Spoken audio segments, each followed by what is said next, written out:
ನಮಸ್ಕಾರ. IMA Doddaballapura YouTube ಚಾನೆಲ್ಗೆ ಸುಸ್ವಾಗತ. ನಾನು ಡಾಕ್ಟರ್ ಶಾಲಿನಿ. ನಾನು ಸ್ತ್ರೀ ರೋಗ ತಜ್ಞೆ, ದೊಡ್ಡಬಳ್ಳಾಪುರದಲ್ಲಿ ಕೆಲಸ ಮಾಡುತ್ತಿದ್ದೇನೆ. ನಮ್ಮೊಂದಿಗಿದ್ದಾರೆ ಡಾಕ್ಟರ್ ಅಮೋದ್. ಇವರು ಅನೆಸ್ಥಿಷಿಯಾಲಜಿಸ್ಟ್. ಇವರು ಇವತ್ತು ನಮ್ಮ ಕೆಲವೊಂದು ತುಂಬಾ ನಾರ್ಮಲ್ ಜನರಿಗೆ ತಿಳುವಳಿಕೆ ಆಗ್ಬೇಕಾಗಿರುವಂತ ಅನೆಸ್ಥಿಷಿಯಾ ಬಗ್ಗೆ ಕೆಲವೊಂದು ವಿಚಾರಗಳನ್ನು ತಿಳಿಸ್ಕೊಡ್ತಾರೆ. ನಮಸ್ಕಾರ ಸರ್. ತುಂಬಾ ಸಾಮಾನ್ಯ ಜನಗಳಿಗೆ ನೀವು ಸ್ಪೈನಲ್ ಅನೆಸ್ಥಿಷಿಯಾ ಬಗ್ಗೆ ಹೇಳಬೇಕು ಅಂತಂದ್ರೆ ಏನೆಲ್ಲ ಹೇಳಕ್ಕೆ ಆಗುತ್ತೆ? ಮೇಡಮ್, ಯೂಶಲಿ ಅನಸ್ಥಿಷಿಯಾ ಅಂತಂದ್ರೆ ಎರಡು ವಿಧವಾಗಿರುತ್ತೆ. ಒಂದು ಜನರಲ್ ಅನಸ್ಥಿಷಿಯಾ ಅಂತ ಹೇಳ್ತೀವಿ, ಇನ್ನೊಂದು ರೀಜನಲ್ ಅನಸ್ಥಿಷಿಯಾ ಅಂತ ಹೇಳ್ತೀವಿ. ಜನರಲ್ ಅನಸ್ಥಿಷಿಯಾ ಅಥವಾ ಸಾಮಾನ್ಯ ಅನಸ್ಥಿಷಿಯಾ ಏನಿದೆ, ಅರವಳಿಕೆ ಏನಿದೆ, ಯಾವುದೇ ಪೇಷಂಟ್ಗಾಗ್ಲಿ ಅಥವಾ ವ್ಯಕ್ತಿಗಾಗ್ಲಿ ಪೂರ್ತಿ ಅರಿವಿರೋದಿಲ್ಲ. ಏನು ಅರಿವಿರೋದಿಲ್ಲ. ಅವರು ಪೂರ್ತಿ ಬರ್ತಾರೆ, ಮಲ್ಕೊಂಡಿರ್ತಾರೆ, ಅವ್ರಿಗೆ ಆಪರೇಷನ್ ಆಗೋದು ಗೊತ್ತಾಗೋದಿಲ್ಲ, ಆಪರೇಷನ್ ಅಲ್ಲಿ ಏನಾಗ್ತಿದೆ ಅನ್ನೋದು ಗೊತ್ತಾಗೋದಿಲ್ಲ, ಸುತ್ತಮುತ್ತ ಏನಿರುತ್ತೆ ಅನ್ನೋದು ಅರಿವಿರೋದಿಲ್ಲ. ಸೊ ಅದರಿಂದನೇ ಅರವಳಿಕೆ ಅಂತ ಹೇಳೋದು ನಾವು. ಇನ್ನೊಂದು ರೀಜನಲ್ ಅನಸ್ಥಿಷಿಯಾ ಅಂತ ಹೇಳ್ತೀವಿ. ಆ ರೀಜನಲ್ ಅನಸ್ಥಿಷಿಯಾದಲ್ಲಿ ಸ್ಪೈನಲ್ ಅನಸ್ಥಿಷಿಯಾ ಅಂತ ಬರುತ್ತೆ. ಸ್ಪೈನಲ್ ಅನಸ್ಥಿಷಿಯಾದಲ್ಲಿ ಏನ್ ಮಾಡ್ತೀವಿ, ಬೆನ್ನು ಹುರಿಗೆ ಇಂಜೆಕ್ಷನ್ ಕೊಟ್ಟು ಅದ್ರ ಕೆಳಭಾಗ ಎಲ್ಲಾನು ಅಲ್ಲಿ ಮಾತ್ರ ಮರಗಟ್ಟಿಸ್ತೀವಿ. ಮೋಸ್ಟ್ ಪ್ರಾಬಬ್ಲಿ ಹೊಟ್ಟೆಯಿಂದ ಕೆಳಗಿನ ಭಾಗದ ತನಕ ಎಲ್ಲ ಮರಗಟ್ಟುತ್ತೆ. ಸೊ ಅಲ್ಲಿನ ಜಾಗಗಳಲ್ಲಿ ಏನೇನ್ ಕಾಲಾಗಿರ್ಬೋದು, ಹೊಟ್ಟೆ ಆಗಿರ್ಬೋದು, ಇಂಥ ಜಾಗಗಳಲ್ಲಿ ಆಪರೇಷನ್ ಮಾಡೋದಕ್ಕೆ ಸಹಾಯ ಆಗತ್ತೆ, ಅನುಕೂಲ ಆಗತ್ತೆ. ಬೆನ್ನು ಹುರಿಯಲ್ಲಿ ಇಂಜೆಕ್ಷನ್ ಕೊಡೋದಕ್ಕೆ ಸ್ಪೈನಲ್ ಅಂತ ಹೇಳ್ತೀವಿ. ಇದ್ರ ಜೊತೆ ಎಪಿಡ್ಯೂರಲ್ ಅಂತಾನೂ ಇರುತ್ತೆ. ಎಪಿಡ್ಯೂರಲ್ ಜಾಸ್ತಿ ಹೊತ್ತು ಬರುತ್ತೆ, ಸ್ಪೈನಲ್ ಅನ್ನೋದು ಒಂದ್ ಸ್ವಲ್ಪ ಕಡಿಮೆ ಹೊತ್ತು ಬರುತ್ತೆ. ಸರ್, ಯೂಶಲಿ ಸ್ಪೈನಲ್ ಅನೆಸ್ಥಿಷಿಯಾ ಯಾವಾಗ ಕೊಡ್ತೀರಾ ಮತ್ತೆ ಹೇಗೆ, ಅಥವಾ ಎಷ್ಟೊತ್ತು ಕೆಲಸ ಮಾಡುತ್ತೆ ಅದು? ಮೇಡಮ್, ಸಾಮಾನ್ಯವಾಗಿ ಯಾವ್ದಾದ್ರು ಸರ್ಜರಿ ಏನಿರುತ್ತೆ, ಶಸ್ತ್ರಚಿಕಿತ್ಸೆ ಏನಿರುತ್ತೆ, ಅದು ಹೊಟ್ಟೆ ಭಾಗ ಅಥವಾ ಹೊಟ್ಟೆ ಭಾಗದಿಂದ ಕೆಳಗಿರುವಂತ ಜಾಗಗಳಲ್ಲಿ ಮಾಡ್ಬೇಕಾದಂತ ಪರಿಸ್ಥಿತಿಯಲ್ಲಿ ಸ್ಪೈನಲ್ ಅನಸ್ಥಿಷಿಯಾನು ಕೊಡ್ತೀವಿ. ಬರೀ ಸ್ಪೈನಲ್ ಅನಸ್ಥಿಷಿಯಾನು ಕೊಟ್ರೆ 3 ರಿಂದ 4 ಗಂಟೆಗಳಷ್ಟು ಕಾಲ ಆಪರೇಷನ್ ಮಾಡಬಹುದಾಗಿರುತ್ತೆ. 3 ರಿಂದ 4 ಗಂಟೆ ಕಾಲಕ್ಕಿಂತ ಜಾಸ್ತಿ ಹೊತ್ತು ಬೇಕಾಗತ್ತೆ ಅಂತ ಪರಿಸ್ಥಿತಿ ಬಂದಂತಾಗ ಅದ್ರ ಜೊತೆಗೆ ನಾವು ಮಾಮೂಲಿ ಬ್ಯೂಪಿವೆಕಿಯಲ್ ಅನ್ನೋ ಇಂಜೆಕ್ಷನ್ ಅನ್ನು ಕೊಡ್ತೀವಿ. ಅದ್ರ ಜೊತೆ ಅಡ್ಜುವೆಂಟ್ಸ್ ಅಂತ ಇರುತ್ತೆ. ಅದ್ರ ಜೊತೆಗೆ ಕೆಲಸ ಮಾಡಿ ಹೆಚ್ಚು ಕಾಲಾವಧಿ ಪರಿವಿಧಿಯನ್ನು ಜಾಸ್ತಿ ಮಾಡುವಂತ ಇಂಜೆಕ್ಷನ್ ಗಳನ್ನು ಸೇರಿಸ್ಕೊಂಡು ಬಹುಶಃ 6 ಗಂಟೆ ಅಥವಾ ತೀರಾ ಜಾಸ್ತಿ ಅಂದ್ರೆ 6.5-7 ಗಂಟೆಗಳ ಕಾಲ ಅಷ್ಟು ಬರಬಹುದು. ಯಾವಾಗ ಈ ಅಡ್ಜುವೆಂಟ್ಸ್ ಗಳನ್ನ ಹಾಕೊಂಡಾಗ ಇದು ಜಾಸ್ತಿ ಆಗತ್ತೆ. ಇಲ್ಲ ಅಂತಂದ್ರೆ ಬರೀ ಬ್ಯೂಪಿವೆಕಿಯನ್ ಅನ್ನೋದನ್ನ ಮಾತ್ರ ಕೊಟ್ರೆ 3 ರಿಂದ 4 ಗಂಟೆ ಅಷ್ಟು ಕಾಲ ಬರಬಹುದು. ಇದು ಒಬ್ಬೊಬ್ಬರು ವ್ಯಕ್ತಿಗೂ ಸಂಬಂಧಪಟ್ಟಂತೆ ಅನುಗುಣವಾಗಿ ಬೇರೆ ಬೇರೆ ಕಾಲ ಪರಿಮಿತಿಯಲ್ಲಿ ಬರುವಂತ ಸಂದರ್ಭಗಳು ಇರುತ್ತೆ. ಓಕೆ, ಇದರಿಂದ ಏನಾದ್ರೂ ರಿಸ್ಕ್ಸ್ ಇರುತ್ತಾ ಅನೆಸ್ಥಿಷಿಯಾ ಇಂದ? ಸ್ಪೈನಲ್ ಆಗ್ಲಿ ಅಥವಾ ಜನರಲ್ ಅನೆಸ್ಥಿಷಿಯಾ ಇಂದ? ಅನಸ್ಥೀಷಿಯಾ ಎಲ್ಲಾ ಪೇಷಂಟ್ಗಳಿಗೂ ರಿಸ್ಕ್ ಇರುತ್ತೆ ಅಂತ ಹೇಳಕ್ ಆಗೋದಿಲ್ಲ. ನಾವು ಎಲ್ಲಾ ಪೇಷಂಟ್ಗಳನ್ನು 4 ರಿಂದ 5 ವಿಧವಾಗಿ ವಿಂಗಡಿಸ್ಕೋತೀವಿ. ಅಮೆರಿಕನ್ ಸೊಸೈಟಿ ಆಫ್ ಅನಸ್ಥಿಷಿಯಾಲಜಿಸ್ಟ್ ಅಂತ ಹೇಳ್ಕೊಂಡು ASA 1, 2, 3, 4, 5 ಅಂತ ಎಲ್ಲಾನು ವಿಂಗಡಣೆ ಮಾಡ್ಕೊಂಡು, ಈಗ ಮೊದಲನೇ ವಿಂಗಡಣೆ ಅವ್ರಿಗೊಂದ್ ಸ್ವಲ್ಪ ಕಮ್ಮಿ ಇರುತ್ತೆ. ಹಂಗೆ ಹೆಚ್ಚು ಆಗ್ತಾ ಹೋಗ್ದಂಗೆ 5ನೇದಂದ್ರೆ ಆಲ್ಮೋಸ್ಟ್ ಅವ್ರ ಇನ್ನೇನ್ ಪೇಷಂಟ್ ಬದುಕದೇ ಇಲ್ಲ, ಆಪರೇಷನ್ ಮಾಡದೇ ಇರ್ಲಿ, ಅವ್ರದ್ದು ಇನ್ನೊಂದು 24 ಗಂಟೆಗಳ ಕಾಲದಲ್ಲಿ ಸಾಯುವಂತ ಸಂದರ್ಭಗಳೇ ಜಾಸ್ತಿ ಇರುತ್ತೆ. ಹಾಗೆ 1 ರಿಂದ 5 ನಾವು ವಿಂಗಡಣೆ ಮಾಡ್ಕೊಂಡು ಆಯಾ ವಿಂಗಡಣೆಯಲ್ಲಿ ಅಷ್ಟು ರಿಸ್ಕ್ ಗಳು ಜಾಸ್ತಿ ಆಗ್ತಾ ಹೋಗುತ್ತೆ. ಈಗ ಸಪೋಸ್ ಫಸ್ಟ್ ಅಲ್ಲಿ 20% ರಿಸ್ಕ್ ಇರ್ಬೋದು, ASA 2 ಅಲ್ಲಿ 20 ರಿಂದ 35-40% ತನಕ ರಿಸ್ಕ್ ಇರ್ಬೋದು. ಹಂಗೆ 3 ಅಲ್ಲಿ ಇನ್ನೊಂದ್ ಸ್ವಲ್ಪ ಜಾಸ್ತಿ ರಿಸ್ಕ್, 4 ಅಲ್ಲಿ ಹಾಗೆ ಜಾಸ್ತಿ ರಿಸ್ಕ್, 5ನೇದ್ರಲ್ಲಿ ಏನಾಗುತ್ತೆ ಅಂತಂದ್ರೆ ಆಪರೇಷನ್ ಮಾಡ್ಲಿ ಬಿಡ್ಲಿ ಪೇಷಂಟ್ ಹೋಗೋ ಚಾನ್ಸಸ್ ಜಾಸ್ತಿ, 90% ಅಷ್ಟು ಹೋಗೋ ಚಾನ್ಸಸ್ ಜಾಸ್ತಿ. ಇದು ಆಪರೇಷನ್ ಅನ್ನೋದು ಅತಿ ಕೊನೆಯ ನಿರ್ಧಾರ. ಇದರಿಂದ ಉಳಿದ್ರೆ ಪೇಷಂಟ್ ಉಳ್ಕೋತಾನೆ, ಒಂದು ಕೊನೆ ಚಾನ್ಸ್ ಕೊಡುವಂತ ಸಂದರ್ಭ ಆಗಿರುತ್ತೆ.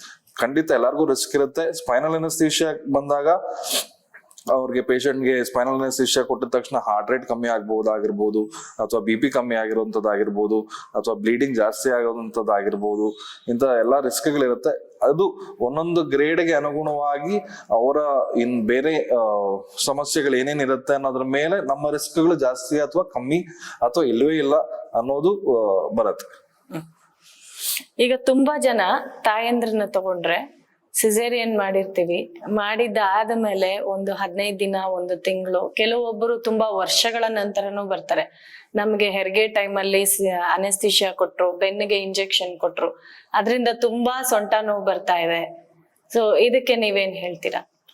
ಎಲ್ಲರಿಗೂ ಇಂಜೆಕ್ಷನ್ ಕೊಟ್ಟಿರ್ತೀವಿ. ಮುಂಚಿನ ಕಾಲದಲ್ಲಿ ಏನಾಗ್ತಿತ್ತು ಅಂತಂದ್ರೆ ನಾವು ಬಳಸ್ತಕ್ಕಂತ ನೀಡಲ್ ಏನಿದೆ ಅದು ದಬಳ ತರ ಇತ್ತು. ಆಗಿನ ಟೆಕ್ನಾಲಜಿ ಬಹಳ ಕಷ್ಟವಾಗಿತ್ತು. ಈಗ ಬರ್ತಾ ಬರ್ತಾ ಬಹಳ ಸುಧಾರಿಸಿದ ಟೆಕ್ನಾಲಜಿ, ಬಹಳ ತೆಳುವಾದ ನೀಡಲಲ್ಲಿ ಅಥವಾ ತೆಳುವಾದ ಸೂಜಿಯಲ್ಲಿ ನಾವು ಈಗ ಇಂಜೆಕ್ಷನ್ ಕೊಡ್ತಾ ಇದೀವಿ. ಮುಂಚೆ ತೀರಾ ದಪ್ಪದೇ ಸೂಜಿಯಲ್ಲಿ ಯಾವಾಗ ಕೊಡ್ತಾ ಇದ್ರು, ಸೊ ಅವಾಗ ಒಂದ್ ಸ್ವಲ್ಪ ನೋವಿರೋದು ಸಹಜ ಆಗಿರೋದು. ಯಾಕಂದ್ರೆ ಒಂದೊಂದ್ಸತಿ ಮೂಳೆ ಸಿಕ್ಕಿರ್ಬೋದು, ಬೆನ್ ಮೂಳೆ ಸಿಕ್ಕಿರ್ಬೋದು, ಅಥವಾ ಇನ್ನೊಂದ್ಸತಿ ಡೈರೆಕ್ಟ್ ಆಗಿ ನರಗಳಿಗೆ ಹೊಡೆತ ಆಗಿರ್ಬಹುದು. ಈಗ ಬರುವಂತ ನೀಡಲ್ಗಳು ಎಷ್ಟು ತೆಳ್ಳಗಿದೆ ಅಂತಂದ್ರೆ ಕೂದಲೆಲ್ಲ ಎಷ್ಟು ತೆಳ್ಳಗಾಗಿದೆ. ಇಂಥ ಕೂದಲೆಳೆ ಅಂತ ತೆಳ್ಳಗಿರುವಂತ ನೀಡಲ್ಗಳಲ್ಲಿ ಬೆನ್ನೋವು ಬರೋದು ತೀರಾ ಅಂದ್ರೆ ತೀರಾ ಕಮ್ಮಿ. ಈಗ ಬೆನ್ನೋವು ಬರೋದಕ್ಕೆ ಬೇರೆ ಬೇರೆ ಕಾರಣಗಳಿರುತ್ತೆ. ಇಂಜೆಕ್ಷನ್ ಕೊಟ್ಟರು ಮುಂದೆ ಬೆನ್ನೋವು ಬರಕ್ ಶುರುವಾಯ್ತು, ಖಂಡಿತ ತಪ್ಪು. ಯೂಶಲಿ ಗರ್ಭಿಣಿಯರಿಗೆ ಅಥವಾ ಹೆಂಗಸರಿಗೆ ಒಂದು ಸಮಸ್ಯೆ ಏನಿರುತ್ತೆ, ಕ್ಯಾಲ್ಸಿಯಂ ಅಂಶ ಕಮ್ಮಿ ಇರುತ್ತೆ. ಕ್ಯಾಲ್ಸಿಯಂ ಅಂಶ ಕಮ್ಮಿ ಇರ್ಬೇಕಾದ್ರೆ ಫಸ್ಟ್ ಅವ್ರಿಗೆ ಕಾಣಿಸ್ಕೊಳ್ಳೋದು ಬೆನ್ನೋವು. ಬಗ್ಗೆ ಕೆಲಸ ಮಾಡ್ತಿರ್ತಾರೆ, ಎದ್ದೇಳ್ತಿರ್ತಾರೆ. ಅದಕ್ಕೆ ಅವ್ರು ಏನ್ ಅನ್ಕೊಂತಾರೆ, ಹಿಂದಿನ ದಿನ ಅಥವಾ ಒಂದು ವರ್ಷಕ್ಕೆ ಮುಂಚೆ ಇಂಜೆಕ್ಷನ್ ತಗೊಂಡಿದ್ದೆ ಹಿಂಗಾಯ್ತು ಅಂತಾರೆ. ಸೊ ಅದು ಸೈಕಲಾಜಿಕಲ್ ಜಾಸ್ತಿ ಆಗತ್ತೆ. ಅವ್ರ ಬೇರೆ ಬೇರೆ ಕೆಲಸಗಳು, ಅವರ ಪೌಷ್ಟಿಕತೆ ಒಂದ್ ಸ್ವಲ್ಪ ಹೆಚ್ಚಿಸ್ಕೊಂಡು ಸ್ವಲ್ಪ ಎಕ್ಸಸೈಸ್ ವ್ಯಾಯಾಮ ಮಾಡಿದ್ರೆ ಖಂಡಿತ ಸರಿ ಹೋಗುತ್ತೆ. ಇಂಜೆಕ್ಷನ್ಗಳಿಗೂ ಬೆನ್ನೋವು ಕಂಟಿನ್ಯೂಸ್ ಆಗಿ ಬೆನ್ನೋವು ಇರೋದಕ್ಕೂ ಸಂಬಂಧ ಇರೋದಿಲ್ಲ. ಓಕೆ. ಈಗ ಕೆಲವು ಪೇಷಂಟ್ಸು ಸಿಸೇರಿಯನ್ ಮಾಡಿ ಆದ್ಮೇಲೆ ಒಂದು 24 hours 48 hours ಆದ್ಮೇಲೆ ಸಿವಿಯರ್ ಹೆಡೇಕ್ ಅಂತ ಹೇಳ್ತಾರೆ. ಕೆಲವೊಮ್ಮೆ ನಾವು 3 ದಿನ ಆದ್ಮೇಲೆ ಡಿಸ್ಚಾರ್ಜ್ ಮಾಡಿರ್ತೀವಿ, 4ನೇ ದಿನ ವಾಪಸ್ ಬರ್ತಾರೆ, ತುಂಬಾ ತಲೆನೋವಿದೆ ಅಂತ ಹೇಳ್ಬಿಟ್ಟು. ಇದು ಕಾಮನ್ ಸೈಡ್ ಎಫೆಕ್ಟ್ ಅಂತ ಹೇಳ್ಬೋದು. ನಮ್ಮ ತಲೆ, ಬೆನ್ನುಹುರಿ ಎಲ್ಲಾನು ಒಂದು ದೊಡ್ಡ ಸ್ವಿಮ್ಮಿಂಗ್ ಪೂಲ್ ಅಲ್ಲಿ ಈಜಾಡ್ತಾ ಇರತ್ತೆ. ಇವಾಗ ನಾವ್ ಯಾವಾಗ ಸ್ಪೈನಲ್ ಅನಸ್ತೇಷಿಯಾ ಅಂತ ಕೊಡ್ತೀವಿ, ಅದರಿಂದ ಒಂದ್ ಸ್ವಲ್ಪ ನೀರು ಬಂದು ಆ ನೀರಲ್ಲಿ ನಾವು ಕೊಡೋ ಇಂಜೆಕ್ಷನ್ ಏನಿರುತ್ತೆ ಅದು ಕೆಲಸ ಮಾಡ್ತಾ ಇರುತ್ತೆ. ಕೆಲವೊಬ್ರಲ್ಲಿ ಏನಾಗತ್ತೆ, ಕೆಲವೊಂದ್ಸತಿ 2-3 ಸತಿ ಚುಚ್ಬೇಕಾಗತ್ತೆ. ಗರ್ಭಿಣಿಯರಿಗೆ ಅಂತ ಅಲ್ಲ, ಯಾರಿಗಾದ್ರೂ ಆಗಬಹುದು ಇದು. 2-3 ಸತಿ ಚುಚ್ಚಿದಂತ ಸಂದರ್ಭದಲ್ಲಿ ಯಾವುದೇ ಒಂದು ಇಂಜೆಕ್ಷನ್ ಕೊಟ್ಟಾಗ ಒಂದು ಸಣ್ಣ ಗಾಯ ಆಗಿರುತ್ತೆ. ನೀವು ಚರ್ಮದ ಮೇಲೆ ನೋಡ್ಬೋದು, ಒಂದ್ ಸಣ್ಣದಾಗಿ ಅತಿ ಸಣ್ಣ ಗಾಯ ಇದ್ದೇ ಇರುತ್ತೆ. ಹಾಗೂನು ನಮ್ಮ ಬೆನ್ನು ಹುರಿ ಹತ್ರನು ಒಂದ್ ಸಣ್ಣ ಗಾಯ ಇರುತ್ತೆ. ಕೆಲವೊಬ್ರಿಗೆ ಏನಾಗತ್ತೆ, ಈ ಗಾಯ ಬೇಗ ಮುಚ್ಕೊಳ್ಳೋದಿಲ್ಲ. ಇಂಥ ಸಂದರ್ಭದಲ್ಲಿ ತಲೆಯಲ್ಲಿ CSF ಅಂತ ಇರುತ್ತೆ. ಏನ್ ದೊಡ್ಡ ಸ್ವಿಮ್ಮಿಂಗ್ ಪೂಲ್ ಅಂತ ಹೇಳಿದ್ರೆ ಅದು CSF ಇಂದ ಮಾಡಿರುತ್ತೆ. ಈ CSF ಅನ್ನೋದು ಯಾವಾಗ ಜಾಸ್ತಿ ಲೀಕ್ ಆಗ್ತಾ ಇರತ್ತೆ, ಆಚೆ ಬರ್ತಾ ಇರತ್ತೆ, ತಲೆಗೆ ಅದಷ್ಟು ಕುಶನಿಂಗ್ ಇರೋದಿಲ್ಲ, ಮತ್ತೆ ತಲೆನೋವು ಜಾಸ್ತಿ ಕಾಣಿಸ್ಕೊಳ್ತಾ ಇರತ್ತೆ. ಇಂಥವ್ರಿಗೆ ನಾವೇನ್ ಮಾಡ್ಬೋದು, ಕಾಫಿ ಆಗ್ಲಿ, ಚೆನ್ನಾಗಿ ನೀರ್ ಕೊಡೋದಾಗ್ಲಿ, ಅವ್ರಿಗೆ ಒಂದ್ ಸ್ವಲ್ಪ ಬೆಡ್ ರೆಸ್ಟ್ ಕೊಟ್ಟು ಕಾಲ್ ಮೇಲೆ ಇಟ್ಟು ಆ ತರ ಎಲ್ಲ ಮಾಡಿದ್ರೆ ಯೂಶಲಿ 99% ಅಷ್ಟು ಕಮ್ಮಿ ಆಗತ್ತೆ. ಒಂದು ಸಾಮಾನ್ಯ ಗಾಯ ವಾಸಿ ಆಗೋದಕ್ಕೆ ಅಟ್ಲೀಸ್ಟ್ 5 ರಿಂದ 7 ದಿನ ಬೇಕಾಗತ್ತೆ. ಅಷ್ಟರಲ್ಲಿ ಪೇಷಂಟ್ ಖಂಡಿತ ಕಮ್ಮಿ ಆಗತ್ತೆ. ಕೆಲವೊಂದು ತೀರಾ ಕಮ್ಮಿನೇ ಆಗ್ತಾ ಇಲ್ಲ ಅಂತಂದವ್ರಿಗೆ ಬೇರೆ ಇನ್ನೊಂದು ಸಣ್ಣದಾಗಿ ಇನ್ನೊಂದು ಇಂಜೆಕ್ಷನ್ ಕೊಟ್ಟು ಅದೇ ಜಾಗದಲ್ಲಿ ಕೊಟ್ರೆ ಕಮ್ಮಿ ಆಗೋ ಚಾನ್ಸಸ್ ಜಾಸ್ತಿ ಇರುತ್ತೆ. ಈಗ ಅನಾಲ್ಜೆಸಿಯಾ ಮತ್ತೆ ಅನಸ್ತೇಷಿಯಾಗೆ ಡಿಫ್ರೆನ್ಸ್ ಏನು, ವ್ಯತ್ಯಾಸ ಏನು? ಅನಾಲ್ಜೆಸಿಯಾ ಅಂತಂದ್ರೆ ನೋವು ಇಲ್ದೇ ಇರುವಂತದ್ದು. ಅನಸ್ತೇಷಿಯಾ ಅಂತಂದ್ರೆ ಅರಿವೇ ಇಲ್ದಿರುವಂತದ್ದು. ಇವಾಗ ಒಂದು ಇಂಜೆಕ್ಷನ್ ಕೊಟ್ಟಿರ್ತೀವಿ, ಸಾಮಾನ್ಯವಾಗಿ ನಾವು ಬೆನ್ನೋವು ಅಥವಾ ಕೈ ನೋವು, ಕಾಲು ನೋವು ಅಂತ ಹೋಗ್ತೀವಿ ಆಸ್ಪತ್ರೆಗೆ. ಅವ್ರು ಯಾವ್ದೋ ಒಂದು ಇಂಜೆಕ್ಷನ್ ಕೊಟ್ರು, ಅವಾಗ ನೋವು ನಮಗೆ ಕಮ್ಮಿ ಆಗಿದ್ದು ಅದು ಅನಾಲ್ಜೆಸಿಯಾ. ನೋವು ಇಲ್ದೇ ಇರುವಂತದ್ದು ಅನಾಲ್ಜೆಸಿಯಾ. ಈಗ ನಾವು ಆಪರೇಷನ್ ಮಾಡ್ಬೇಕಾದಂತ ಸಂದರ್ಭದಲ್ಲಿ ಬರೀ ನೋವಿಲ್ಲ ಅಂತಂದ್ರೆ ಸಾಕಾಗೋದಿಲ್ಲ. ನೋವು ಇರಬಾರ್ದು, ಪೇಷಂಟ್ ಅಲ್ಲಾಡ್ತಾ ಇರಬಾರ್ದು, ಅಥವಾ ಆ ಭಾಗ ಅಲ್ಲಾಡದೆ ಇರಬೇಕು, ಅಥವಾ ಯಾವುದೇ ಮಾಂಸಖಂಡಗಳು ಅಡ್ಡ ಬರಬಾರ್ದು ಆಪರೇಷನ್ ಮಾಡುವಂತ ಸಂದರ್ಭದಲ್ಲಿ. ಆ ಮಾಂಸಕ್ಕೆ ಅಥವಾ ಆ ಜಾಗಕ್ಕೆ ಅರಿವೇ ಆಗ್ಬಾರ್ದು, ಅದು ಅನಸ್ತೇಷಿಯಾ. ಆ ಜಾಗದಲ್ಲಿ ನೋವಿಲ್ದೇ ಇರೋದು ಅದು ಅನಾಲ್ಜೆಸಿಯಾ ಆಗುತ್ತೆ. ಈಗ ಲೇಬರ್ ಅನಾಲ್ಜೆಸಿಯಾ ಬಗ್ಗೆ ಹೇಳ್ಬೇಕು ಅಂತಂದ್ರೆ, ಈಗ ಎಲ್ಲಾದ್ರಲ್ಲೂ ಕಾಮನ್ ಟ್ರೆಂಡ್ ನಡೀತಾ ಇದೆ ದೊಡ್ಡ ದೊಡ್ಡ ಹಾಸ್ಪಿಟಲ್ಗಳಲ್ಲಿ ಇವೆಲ್ಲಾನು. ಲೇಬರ್ ಅನಾಲ್ಜೆಸಿಯಾ ಅಂತಂದ್ರೆ ಇದು ಮುಂಚೆಯಿಂದ ಬಹಳ ಹಳೆ ಟೆಕ್ನಿಕ್, ಹೊಸದಾಗಿ ಏನು ಹುಟ್ಕೊಂಡಿರೋ ಟೆಕ್ನಿಕ್ ಅಲ್ಲ. ಪೇನ್ಲೆಸ್ ಲೇಬರ್ ಅಂತ ಎಲ್ಲರೂ ಅಡ್ವರ್ಟೈಸ್ ಮಾಡ್ಕೊಂತ ಇದಾರೆ. ಇದ್ರಲ್ಲಿ ಏನ್ ಮಾಡ್ತಾರೆ, ಬೆನ್ನಿಗೆ ಒಂದು ಸ್ಪೈನಲ್ ಅನಸ್ತೇಷಿಯಾ ತರನೇ ಒಂದ್ ಸ್ವಲ್ಪ ದಪ್ಪ ಸೂಜಿಯಲ್ಲಿ ಎಪಿಡ್ಯೂರಲ್ ಅಂತ ಹಾಕ್ತಾರೆ. ಎಪಿಡ್ಯೂರಲ್ ಅಂತ ಹಾಕ್ಬಿಟ್ಟು ಅದ್ರ ಜೊತೆಗೆ ಕೆಥೆಟರ್, ಒಂದು ಟ್ಯೂಬ್ ಹಾಕಿರ್ತೀವಿ. ಆ ಟ್ಯೂಬ್ ಅಲ್ಲಿ ಯಾವಾಗ ಪೇಷಂಟ್ಗೆ ನೋವು ಕಾಣಿಸ್ಕೊಳ್ತಾ ಇರತ್ತೆ, ಅವಾಗ ಒಂದೊಂದ್ ಸ್ವಲ್ಪ ಇಂಜೆಕ್ಷನ್ ಕೊಡೋದು. ಜಾಸ್ತಿ ಪ್ರಮಾಣದಲ್ಲ, ಒಂದ್ 3 ರಿಂದ 4 ಅಥವಾ ಮ್ಯಾಕ್ಸಿಮಮ್ 6 ml ಅಷ್ಟು ಕೊಟ್ರೆ ಅವ್ರಿಗೆ ಆ ಕ್ಷಣಕ್ಕೆ ನೋವು ಕಮ್ಮಿ ಆಗತ್ತೆ. ನೋವು ಕಮ್ಮಿ ಇರೋದ್ರಿಂದ ತಾಯಿ ಆರಾಮಾಗಿರ್ತಾರೆ, ಪ್ರಸವ ಆಗ್ತಾ ಇರತ್ತೆ. ಇದಕ್ಕೂ ಮತ್ತೆ ನೋವಿಲ್ದೇ ಇರೋದಕ್ಕೂ ಅರಿವಿಲ್ದೇ ಇರೋದಕ್ಕೂ ವ್ಯತ್ಯಾಸ ಮುಂಚೆನೆ ಹೇಳಿದ್ದೆ. ಸೊ ಗರ್ಭಕೋಶ ಅದ್ರ ತನ್ನ ಅದೇ ಕೆಲಸ ಮಾಡ್ತಾ ಇರತ್ತೆ, ಅದು ಮಗುನ ಮುಂದಕ್ಕೆ ಆಗ್ತಾ ಇರತ್ತೆ, ಅದಾಗ್ತಿರತ್ತೆ.